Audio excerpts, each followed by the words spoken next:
Hello friends, welcome to the EduSite Network. Our topic of discussion today is literary theory, history, society and culture, and today in the next lecture we will talk in depth about Marx's theory. So for this discussion we have with us in the studio Dr. Anand Prakash, retired professor, University of Delhi. He has an experience of more than 4 decades of teaching English literature, and apart from giving lectures as a resource person in refresher courses organized by various universities in the last few decades, he has read papers, chaired plenary sessions and delivered keynote addresses in national and international conferences. He also gave the Edward Said Memorial Lecture in Jamia Millia Islamia, New Delhi a few years ago. Related to this topic is also a book edited by him, and I'd like to share the title, Literary Theory, Approaches to Literary Theory, Marxism. So it's a pleasure to have sir with us here, and I would request him to begin the lecture and talk in depth about Marxist theory. Welcome, sir. Thank you, Urvashi, and for your kind words. Today's topic actually is a continuation of the earlier discussions that have happened, and I in fact came up to the mid-19th century, starting from the Renaissance period, and then I said in the previous discussion that in the 19th century a very important development takes place, and that development relates to thought which takes very serious consideration of history.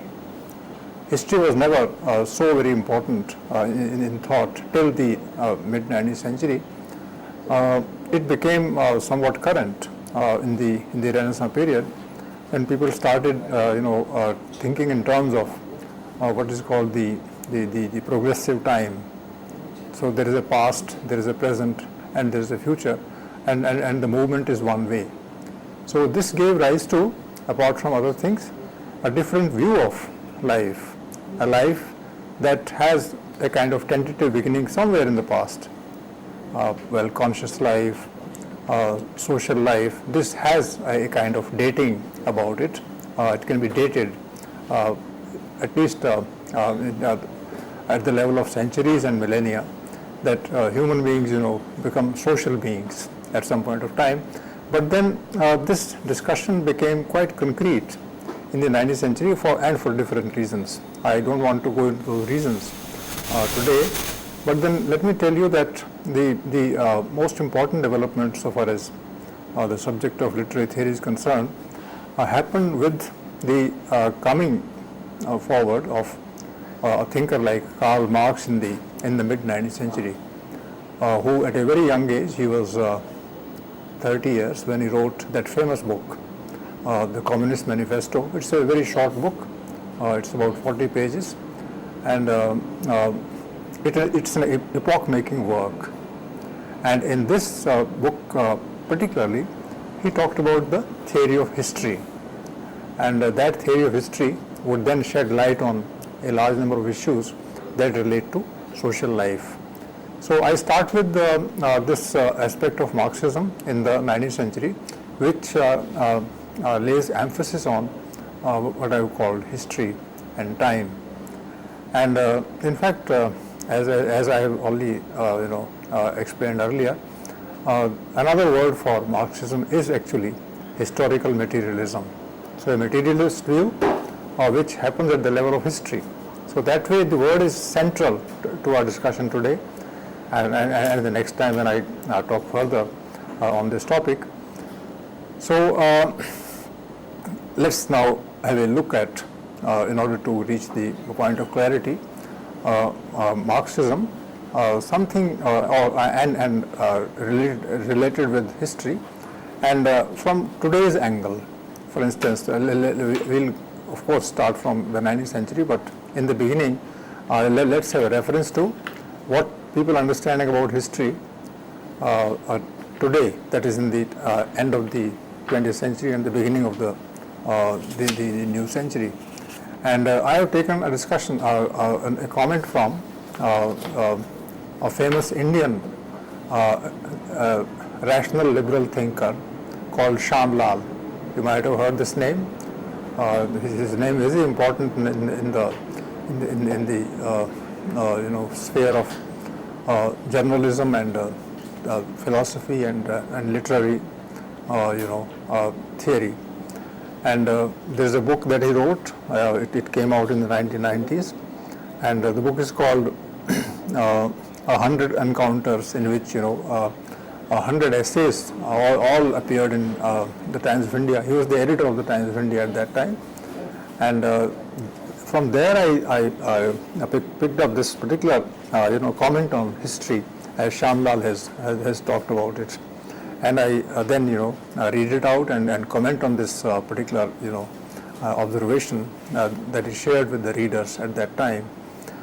He starts with this: under the stress of their needs, millions of men often come to have the same ends. And though history as such has no goal, they give it one. There may be no universally valid laws of history, but there are many goals which are valid for all, in the sense that they reflect the general needs of mankind. It is these ends which give to history whatever human meaning it has. Now look at this quotation. He's not talking about, in the context of history, an individual or a group of individuals. He's talking about millions of men. Now this can be stressed because history is made by millions and millions of people, and there are certain general things that connect every human being with another, and when they stand connected consciously or somewhat unconsciously, then of course the meaning of history comes out clearly to us. And what connects them are the ends that they share, the aims that they share, the objectives that they share, and that's how Shyamlal talks about the same ends. And to history as such has no goal. He's talking a bit in abstraction. History is not outside human beings or is not outside human life. Therefore, if there have to be goals, they will come from human life itself. And then he makes the point further clear by saying that there may be no universally valid laws of history, but there are many goals which are valid for all, in the sense that they reflect the general needs of mankind. So he's talking about certain goals that human beings pursue, and he's talking about the general needs that touch the lives of all people together, and it is that which gives meaning to history. So when you talk about history, and now straight away think of literature, when you talk about literature, then you talk about all human beings at a particular time when the writer writes. You think about all human beings at a particular time when you and I read a literary work as readers. So maybe the work is written 200 or 300 years before, and the work is read today. So all those who lived at that time, they had a kind of imaginative touch with the writer. And when today the same text that was composed then is read again by readers, then in fact we as representatives of the larger humanity, we enjoy that work in that collective sense. So in a way, see the kind of importance a modern thinker like Shyamlal would give to history. And it is this history with which we begin our discussion today. In fact, as we read it and as we think about it, it appears quite simple. But it's a very complex issue that Shyamlal is talking about, and it's a very complex issue that the 19th century thinkers contended with.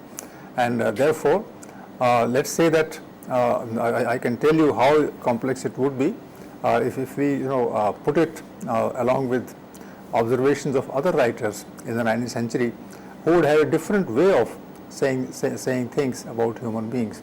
And unless they refer to history, it is very difficult to explain things in a manner that it makes sense to people like us. I take this quotation now from Karl Marx in the mid-19th century, and here he is talking about, once again, men. Men can be distinguished from animals by consciousness, by religion, or anything else you like. So the answer is given to the question, how are human beings different from animals? So maybe this is the answer, and this is the common popular answer. All of us say this, that we have consciousness, animals don't have consciousness. We believe in religion, they don't believe in any religion. And then, of course, Karl Marx is very open about this, and quite a bit tongue-in-cheek kind of statement, anything else you like, which means that we are not serious when we distinguish animals from human beings this way, consciousness and all those things.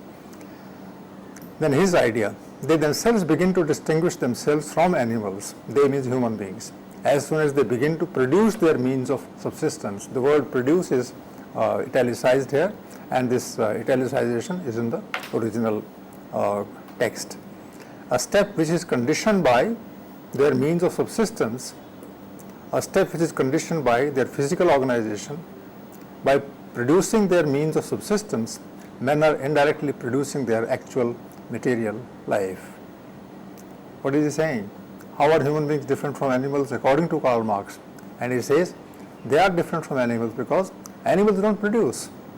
Human beings produce. And human beings also are called animals in one sense, that they are social animals or political animals or intellectual animals. There are all kinds of discussions in philosophy.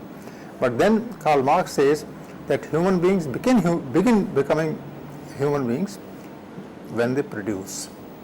And they produce together, they produce collectively, they use their hands, they use their mind, they use their consciousness, and in the act of producing, they become human. They become different from animals. They forge ahead in any kind of competition or race. The word is yours to choose, and then they leave the animals behind and become human beings. I wonder whether you would agree with this. It's a new definition of human life. It's a new definition of being a human person, and being a person in fact. And that is that human beings produce, therefore they are human. I don't think you would have come across this kind of a definition in common parlance. We always assume that human beings are different from animals, but why and how are they different? That is never laid bare by us. So here there is a definition. You can explain this definition yourself to others.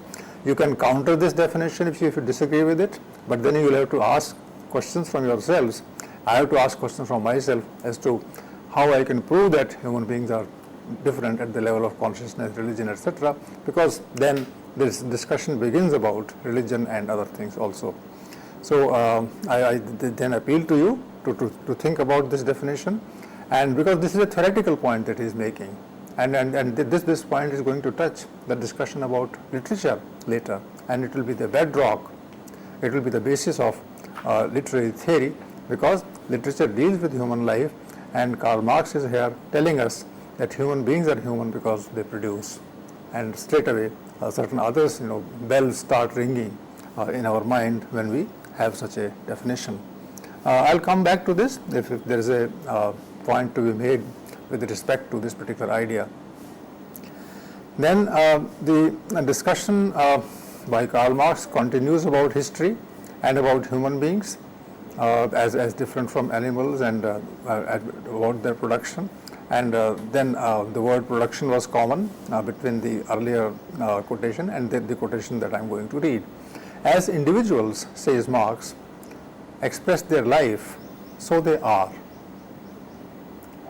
They express their life. It's a very difficult thing to consider, as to how you express your life, how I express my life. But then, as individuals express their life, so they are. And maybe by expressing, he means that when human beings produce something, and through that production, they express themselves. What they are, therefore, coincides with their production, both with what they produce and how they produce. What do we produce in society, in industry, in the fields, in the villages? That is important, because we don't produce anything and everything. We produce only that which we need, which the society needs. So there is a kind of selection in the activity of production, and that's why the word what is italicized, both with what they produce and how they produce. Now more important is how they produce, because there might be different methods of production, that there might be hands to be used, there might be mind, which has to be used to guide the hands, and there might be, division of labor, which is also how they produce, because everybody doesn't produce everything. So somebody works in the fields, another person works in the town or the city. There's a third person who only thinks and all of them together they produce. So the question is what they produce and how they produce. The nature of individuals thus depends on the material conditions determining their production. All production is determined by material conditions according to Karl Marx. So study the material conditions and understand that human beings themselves are material products of their labor. They are material products of the way that they produce and what they produce. This is once again a very revolutionary idea, that human beings are determined by the material conditions.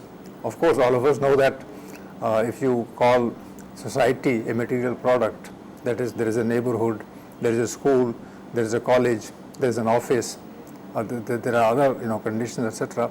It is these conditions which determine our existence, and we start thinking about these conditions within the parameters of the institutions to which we belong and where we take our education or give as teachers or education to others. Then I go to the extended point. Since the Middle Ages at least, the driving force in European history had been the struggle of the developing bourgeoisie with the feudal aristocracy for social and political domination. Now this particular comment is made by a very close associate of Karl Marx. His name is Engels, and this is a quotation, and here he was talking about the life of Karl Marx himself, and then he says, and see, he's not talking of a period which was thousands or millions of years ago. He says, well, we don't know much about that period, but let's think of that which we know, which we have seen. So since the Middle Ages, at least, he says, Middle Ages would be just 400 or 500 years before now, in the 14th century, 15th century, they are the Middle Ages, and he's talking about Europe. He also says that he may not know anything about India or China or Japan, etc., but he's talking about Europe, and there he says there was a struggle developing between the bourgeoisie and feudal aristocracy. This we have been witness to. The word bourgeois here initially means the middle class, but today it means the industrialists, and the feudal aristocracy at that point of time meant the kings and their associates in the courts. So the struggle began between the bourgeois class, the traders, the middle classes, the merchants, etc. on one side, and the nobility, the feudal nobility on the other. And when these people started fighting with each other in the social domain, then society developed. So this is what history is. This is how history is made. History is made by the conflicts and the clashes that occur in society between classes. And he's talking about those classes, those two classes, which all of us have been witness to, directly or indirectly, through books written by people who are interested in studying the material conditions of a time. Of course, you and I as Indians, I would straight away agree with this, that a kind of struggle appeared in India, let's say in the 19th century and in the 20th century, and the struggle was somehow also between the Indian bourgeoisie on one side, the British bourgeoisie on the other side, and the poor on the and the feudal aristocracy on the third side, where you had kings in India, you had nawabs in India, you had the privileged sections in India, and these people took separate and different positions against the middle class in India and against or in favor of the British bourgeoisie in the latter half of the 19th century and the early 20th century. So if this struggle has not happened, if classes had not fought, if they did not get caught into that kind of conflict, which finally produced what is called India's independence, then you can't explain very clearly, I can't explain very clearly as to how India marched from the point of a colony to the point of an independent nation. So this is what history is. So history is a product of the clashes that occur at the level of social classes. And this is what Marx is saying, and he is laying down a theoretical principle. And this theoretical principle is about historical reality and phenomena that occur then. Then the still more precise theoretical point is about the mode of production. I have lots and lots of things to say. I talked about and dealt with this concept of mode of production at length, sometimes in books and articles, and also in the lectures to which Urvashi referred in the beginning. What is mode of production? You can't easily tell us as to what mode of production is, because generally we think that anybody can produce, and in any conditions one can produce. But then mode of production is a precise term. It's a precise theoretical term. It's a precise Marxist theoretical term, and one has to understand the exact nature of what mode of production is and what is meant by this, in the case of modern thinkers and thinkers of the 19th century. So this is not a quotation. This is just a statement that I'm making and sharing with you. And I say that the combination of what humans produce and how they produce, these words I've almost lifted from Karl Marx in the previous quotation, they produce can be described as mode of production. What is produced and how it is produced. Now, how is very important, and how is also very difficult to understand. How are things produced? And then one can explain it by saying it's a combination of means and methods of production on one side, on the one hand, and social relations on the other. This is what is the crux of mode of production in our context. You don't just produce anything and everything. You don't just ask people to produce whatever they feel like doing it, but you have precise means of production. And means of production can be, let's say, the machines, the use of water resource, or the use of the heat resource. All kinds of scientific inventions have made it possible that different and newer means of productions are used. So means are that way, and methods of production, that also means the same thing more or less. And social relations, this is important. Unless human beings decide to have a kind of relationship in society with one another, they can't produce anything, because division of labor necessitates, it makes it necessary for us that we enter into a relationship with other human beings. And this is where Karl Marx differs from almost all other thinkers in the 19th century, that social relations are vitally important to the means and methods of production. And in fact, production cannot happen unless there are groups of people, there are sections of people, there are classes of people, and there is a kind of relationship. Let me explain it by saying that in India today and in the whole of the world in the 19th century, the social relations that dominated the historical scene were between those who owned property. Property means the business investment, those who owned business investment, and those others who worked under the investment and under the rule of the people who owned the means of production. So there were owners and there were workers. There were haves and there were have-nots, and they got together to produce. Bourgeoisie alone would not have been able to produce. Workers also wouldn't have been able to produce by themselves. So they entered into, directly or indirectly, consciously or unconsciously, a relationship. And when this relationship occurred, and this relationship was sanctified by law, sanctified by governments, was accepted by the society as a whole, workers accepting salary, the bourgeoisie deciding to give them salary for 8 hours or 10 hours or 12 hours or even 16, 15 hours in the 19th century. So something like a rule has to be enacted at that time, and people have to be given a salary to the worker on certain basis. All these things are to come under social relations.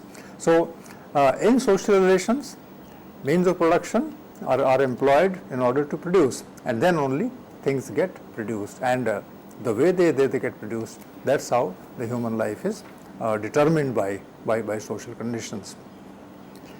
I move on from here to another very important point that I'll take up in some detail. That is called, that mode of production can also be called base or structure. So, this is where I would slightly, leave the 19th century context and tell you that, in the 20th century, in literary theory and critical theory particularly, the word structure has become very important. For instance, in the early 20th century, I'll come to that later, but let me tell you that the structure of language is being discussed, and then the word structure straight away comes from here. Here it is to talk about the structure, which is the mode of production. So mode of production and structure are the same thing. Then, in the 20th century, we have structuralism. There is a whole philosophy called structuralism. The word is from structure. Then there is another word, post-structuralism.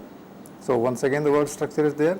Now imagine that it is very important to understand the Marxist theory in the 19th century in order to understand the 20th century theories, because most of the ideas have been lifted from the 19th century pattern of thought, which is signified by what is called the structure. So when one says in the context of the 19th century social thought, mode of production, then what one means is that this is the structure of society. And the other word that is used for mode of production is base. So this is the base. We can't survive without the base. We can't stand without the base. We stand or situate ourselves on the base. And the entire burden of human existence is borne by the base in the last analysis. So this is what determines us, and therefore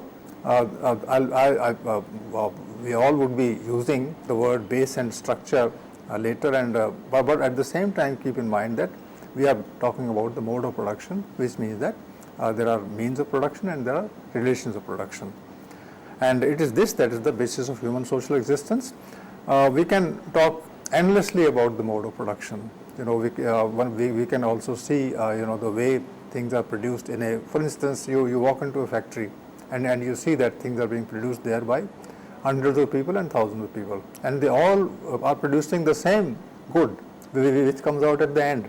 But the process of production has been split into different parts, and each part is assigned to a particular individual worker, and this worker passes on that part after working on it further, and it goes on evolving, the same way as human beings evolve themselves through life.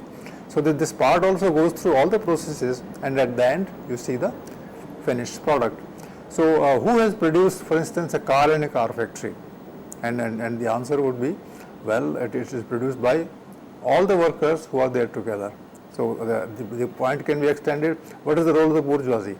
And the answer is that bourgeois arranges all these people getting together, sitting around a table, working there, and then producing it.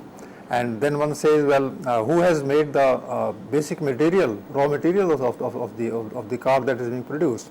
And then you extend the point further and say, well, there are, there is iron ore somewhere, there are mines, and from there, the iron is brought and processed and all those things. And if you keep on, enlarging this, you will find that a particular product is produced by the whole society. And you can in fact extend it further and then say that a product is produced by the whole humanity at that point of time in the world, because maybe there are certain parts which are not there in India, and they could be produced only with the help of raw materials that came from elsewhere. So this is the base, this is the structure, this is the mode of production on which the human existence rests exclusively. This is what I say. And I'll be coming back to this again and again, because this is the point of departure where history becomes the decisive aspect of social life that we are discussing in the context of literary theory. The next point that I make, which is of course an extension of the previous one, social existence is made further complex by superstructures that get raised in the process of hegemonizing society. Am I being pompous? Urvashi, what do you say? I am using some specific words, but then in my own way I am trying to theorize about how social existence is to be understood, and how superstructures, which is a new word and it's a very heavy word, but it's a literary theory word also. So would it make sense if such words are used and they can be then, they can throw light on what we are discussing today? Absolutely, sir. As you use these words, you're also explaining them, and you're also giving us clear examples and justifying them. So I would say that you're not being pompous at all, sir. Okay, thanks for this morale boosting, Urvashi. Yes, and that actually is my aim, to bring in these words to throw light on certain ideas which otherwise I would find very difficult to explain. So I'll start by saying that first thing is that literary theory is a very challenging area. It is the theory itself is a very challenging area. It can't be understood, on the basis of common sense. So certain specific vocabulary, certain specific words have to be used, and with their help we can understand how the society works. And for instance, there is a structure which we already discussed, which is the mode of production, which is the base, and now we are going to a superstructure. A superstructure is that which stands on the base. And for instance, the structure of a house is not what you see. A structure of a house, the base of a house is that which is hidden beneath the ground. Maybe the frame of the building, that frame having roots, at the base. Maybe the base is dug up. In the case of big buildings, the base is dug up 30 feet or even 40 or 50 feet, and there the whole structure is there, and the structure comes up, and the structure goes up to the top. But then all around that structure you have walls and your other things which are visible, but the structure itself is not visible. So then there is a superstructure, and Marx was using the concept of the structure and superstructures, keeping in mind a building. So he visualized a society as a building. Society as a building where the base is hidden and the superstructures are in front of us. And in fact, if you start discussing society, then most of you will talk about customs.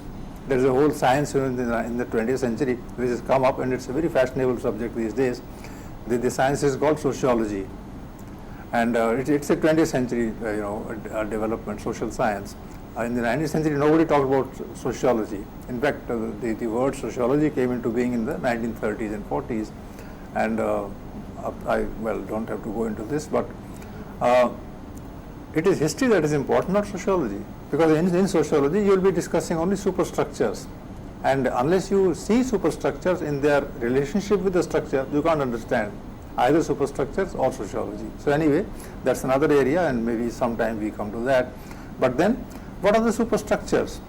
What stands on the base? Well, if you think of the building of society, then think of the building and you realize that maybe there is a first floor, maybe there is a ground floor, maybe there is a second floor, maybe there is a third floor, and that people of the ground floor are connected with the base. They are also connected with the second floor or first floor, etc. So it becomes very complex whether the people on the ground floor are connected with the floors above or the basement below, and how they are connected, etc. It's a very complex issue, and it is made complex because superstructures, as I say, get raised in the process of hegemonizing society. What are the superstructures? I'll come to this immediately, but then there are superstructures in society, and you can identify them quite easily once some kind of example is given to you as to what superstructures are. So superstructures, they get raised in the process of hegemonizing society. Hegemonizing is a difficult word again, but hegemony is some kind of a rule, some kind of a control. But the better meaning of hegemony would be a kind of agreement. So all of us agree that the society is normal. All of us agree that society is peaceful. All of us agree that society requires harmony, etc. If we don't agree, then there will be clashes. So hegemonizing in that sense is to create agreement or to control the minds of people through agreement. So you make them agree that this is the case and they accept your position, therefore they agree, and because they are accepting not your position but their position, so you are being hegemonized by them. So superstructures hegemonize society in the interest of certain people. This is what I mean by hegemony. That when you talk about superstructures, then you are in a way talking about ideas, and those ideas are creating a sense of agreement among the masses, among the general people, and the agreement is that this structure is valid, this structure is lawful, this structure is legitimate and acceptable. So humans become conscious of their existence not at the level of base. When you are working on the fields or in the factory and producing things directly, they don't know what is happening to you and me. One comes to know about the nature of society when one gets interested in the law, when gets interested in politics, when one gets interested in let's say literature, when gets interested in philosophy. It is there that the consciousness develops. Otherwise, people just work as others, and nobody knows as to who is controlling and why one is controlling and why some kind of agreement is being constructed. So humans become conscious of their existence not at the level of base, but superstructures which are broadly, and now I name the superstructures, these are the floors of society. First is juridical, administrative and oppressive state machinery such as the army and the police. This is one level of the superstructure. And you read the country's constitution and it's very clearly written there that this is the law. We can accept the law if we like. We may disagree with the law if we don't like. But then, in order to qualify as citizens, we have to agree with the constitution, and of course, I would like to agree to the constitution. But then, the constitution tells me that this is the law, and this is what is to be accepted. If citizens accept, and citizens are supposed to accept, then only the law will function properly. So this is the first juridical, administrative and oppressive state machinery, because the judicial idea and the administrative idea is implemented by the oppressive state machinery. It's called oppressive state machinery. Some of you viewers may ask this question from me and also from yourselves as to why the state machinery is oppressive. Why not say that state machinery is helpful and is useful and it's a cooperative venture? Now this is a question that all of us should consider. But we all know that in society, if the law is broken, then there are agencies in society which come and take the human beings, the people who violate the constitution, to task. So in that sense they are oppressive. But then if oppression is happening, then there is something that is abnormal. And what is abnormal? That is for the theory to find out. So anyway, what is being said is that there is a floor in society, and this is quite important. Without that, society cannot function. And that this floor consists of what is called the law, administration and the implementing authorities, which will take care that nobody flouts the law. This is one floor, and you will find that there is not much of freedom in this. You can fight within the law, or you can disagree, etc. But then the verdict has to come from the judicial authority or the administrative authority and the oppressive state machinery. They will pass the verdict, and then you have to follow it. This is the effect of all societies, all modern democratic societies in the world, and in fact all other societies too.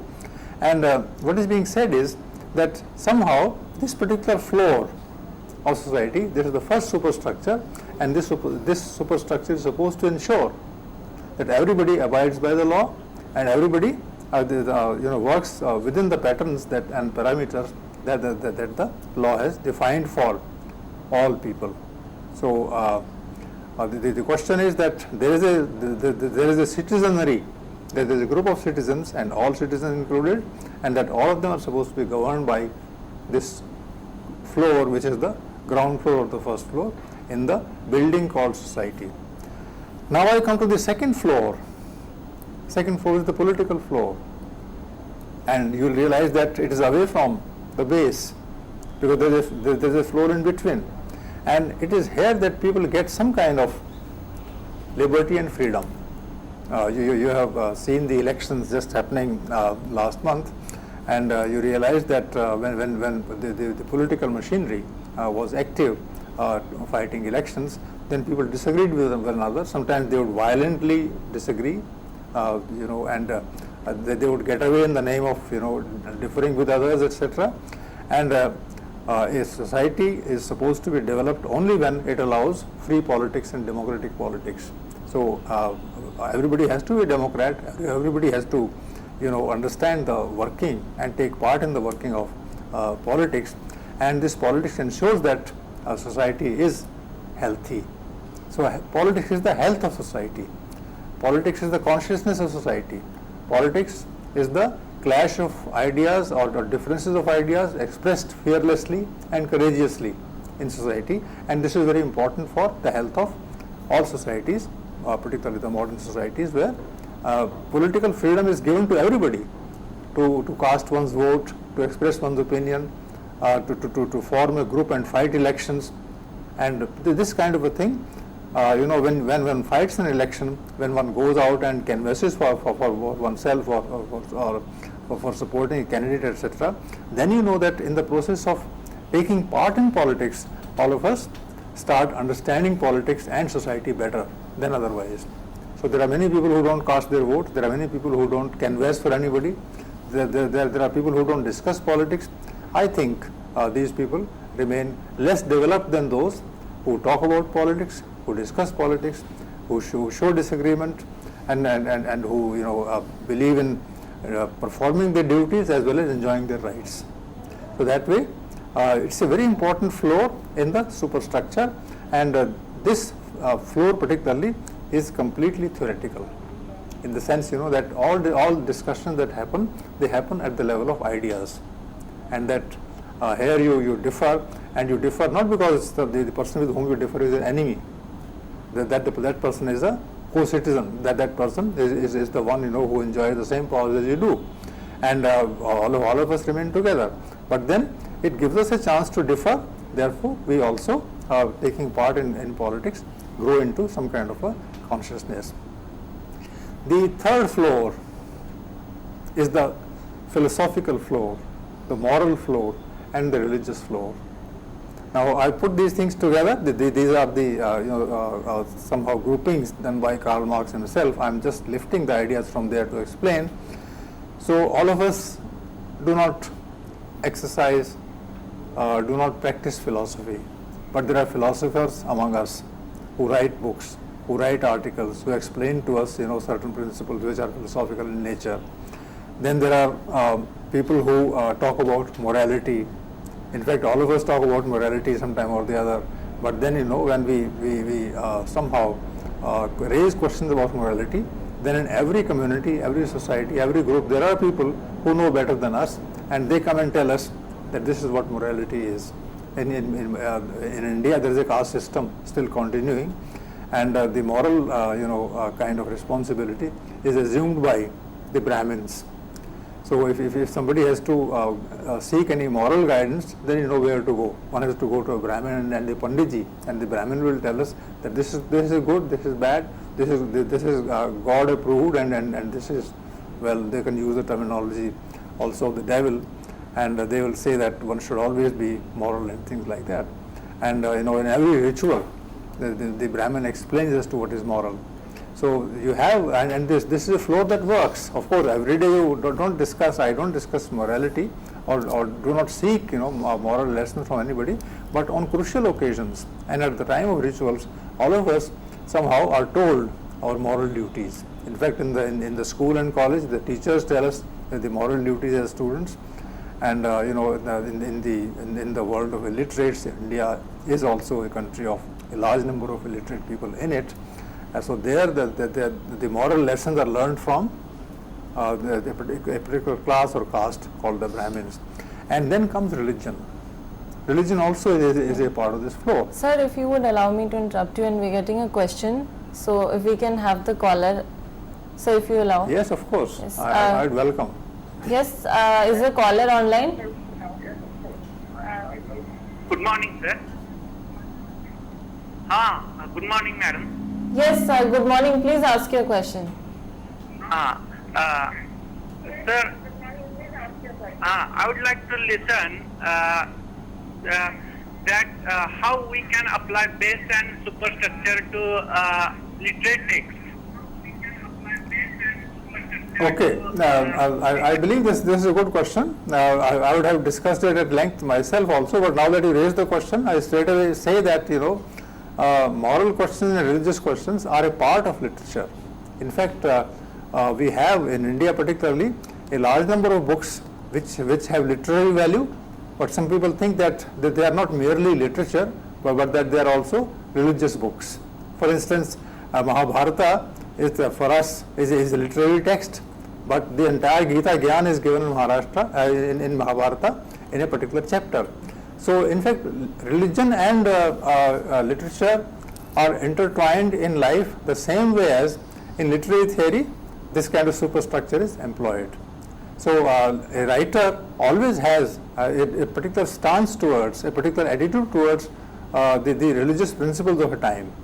Some people are secular, so in fact they make a difference between secularism and religious thought. There are certain others who believe in certain religions, so they write literature which supports certain religious principles, etc. So I think without superstructure you can't think of a society and you can't think of a base, because finally you realize, viewer, friend, that in literature there are certain sections which seek support, and there are certain other sections which also express their disagreement through literature. And unless one understands the principle of superstructure in religion in connection with politics, and I have not yet come to the last floor, without that it's very difficult to capture the totality of life. So I would believe that in life as well as in literature it is difficult, if not impossible, to separate structure from superstructure. All of us write books, and then books are written and they are produced by investment of money by certain people, publishers, etc. That is the base. Then the writer writes the books for the benefit of the reader, and the reader works in the level of superstructure to understand what religion is, what faith is, what support is, what friendship is, what morality is. And all these things, if they are connected in life, then they are definitely connected in literary theory as base and superstructure. Well, we'll be talking about this more and more later, because without going into the theory, it's very difficult to understand the questions relating to literature. And superstructure is, as I'm going to tell you after this, is a part of, also has literature as a part of it. I hope that this makes some sense to you. So think about it, and maybe you can get back sometime later. I'm sure, sir, this made a whole lot of sense to the caller, and we appreciate the question. And so we can go back to discussing, we were talking about the religious, as you use the term, floor. Yes. So I was talking about the second, about the third floor. I think I'll just take, because it's about time that we should conclude today. I'll take the certain aspects tomorrow also, next time also. But then, the literature has some kind of a rooting in philosophy, some kind of rootedness in philosophy. In certain other lectures in the that I gave on 18th century, I said that particularly in the novel, you have long tracts of philosophy, and people speak certain things, and then they go into the various areas of thought. So all that is philosophy, and writers use it as a very important aspect of writing. So but anyway, we come to literature later, but the first thing is to understand the nature of this floor in social life. And I then raise the question, what is the connection between judicial, administrative and oppressive state with the base? That's the first question I ask. And I would say that, and I'm borrowing the ideas from 19th century philosophers and thinkers, and I say that law just follows the principles that the base wants it to follow. In fact, the base, the mode of production, that compels law to become like itself. Right. So again, I would like to interrupt you. We're getting a question from Punjab. Yes. Okay. तो फिर हमारी call उनसे connect कर सकते हैं? जी आप थोड़ा और जोर से बोलेंगी? हेलो, जी बोलिए। यस, हेलो, हाँ जी, मैंने- प्लीज आस्क योर क्वेश्चन। क्या तुसीर बोल रहे हैं? हाँ मैं बोल रहे हैं। यस, तो हमारा क्वेश्चन है, मैं पंजाब से बोल रहा हूँ। हाँ जी। तो फिर क्या आप बता सकते हैं कि ये इतनी क्यों बढ़ रही है जो लिटरेचर हमारे समाज में? Can you repeat, please, so that I know the precise nature of the question? Please repeat your question. तो क्या आप बता सकते हैं? Hello, Yes. हाँ जी हम सुन रहे हैं, प्लीज बोलिए। जो क्या आप ये बता सकते हैं जो ये इतनी लिटरेचर है हमारे इंडिया में क्यों आ रही है? सर ये पूछ रहे हैं इतनी लिटरेचर हमारी इंडिया में क्यों आ रही है? All of us like to read literature. Literature gives us pleasure. Literature gives us ideas. Literature gives us, some kind of understanding about society. We all want to understand the society in which we live, and we can live in society intelligently because we read literature. So literature is a very important part of life. Don't you think that all of us want to, have a sense of happiness, a sense of gratification, a sense of anger also if something is wrong happening around us? So literature takes up all these issues of society for our benefit, and therefore we read literature. In our spare time, when we are slightly free relatively, then we go and read a poem, sing a song, and try to see a film, and see a play. Maybe it's a nukkad natak. So all these things are watched by us in order to first get pleasure, and then secondly some kind of education and ideas from there. So that's why everybody, and there are so many languages in the country, and people use those languages to write literatures, and there are so many people who are involved in the writing of literature and the reading of it. That's why in India there are large number of poets, large number of writers, large number of artists, actors. All of them add to the wealth and significance of literature. That's why India has so much of literature, and I think we should encourage this activity so Absolutely. that all of us start enjoying literature as an activity which is an integral part of our life. Right, sir. That was a very unique question, and your reply would, of course, promote her and encourage her to take up reading as a habit. I'm sure she would like to read more after learning all these aspects from you. So we can. Yes, this in fact is the purpose of Right. these lectures, that we start thinking about these aspects which we always confront but never think about Right. in some detail. Right. I was asking these questions from myself, and maybe you can also ask this question from yourself, as to what is the relationship between the first floor and the base.